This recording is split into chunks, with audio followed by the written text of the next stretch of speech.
Happening in Buffalo, more patients are coming to Western New York for medical treatment as the medical campus expands. Some have to stay in Buffalo for extended periods.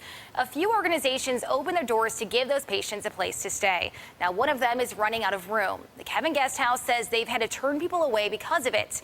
News 4's Allie Ingersoll is live in the studio to tell us what they had to say about the expansion. Well, Christy, the Kevin Guest House has a goal to make a house feel like a home for thousands of people staying there each year. As the medical campus grows, so does the need to find short-term housing while these people receive life-saving treatments here in Buffalo. At the foot of the construction site where the new Women and Children's Hospital will be, sits a house. To be able to create a comprehensive system around supporting them, it's really important for us to do as we build up the medical facilities in the area. That support comes through the Kevin Guest House, which includes around 24 rooms and apartments housing more than 1,200 patients and their families yearly, while they're receiving care at Buffalo hospitals. We really, try to sort of pay it forward. One of those patients is Kathy Spence.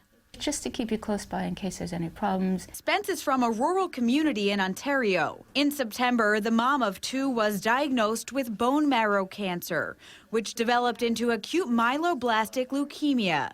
She needed a bone marrow transplant as soon as possible. After one fell through in Toronto, she was matched with another in Buffalo, a city hundreds of miles from home where she had never been to. It was so urgent to come down and get the bone marrow transplant, we just figured we'd figure it out once we got here. Spence arrived in Buffalo February 15th, and she hasn't been home since. You see, bone marrow transplants like her must stay within a 40-minute distance of the hospital for 100 days following their transplant, something which would be extremely costly for Spence if the Kevin Guest House didn't exist.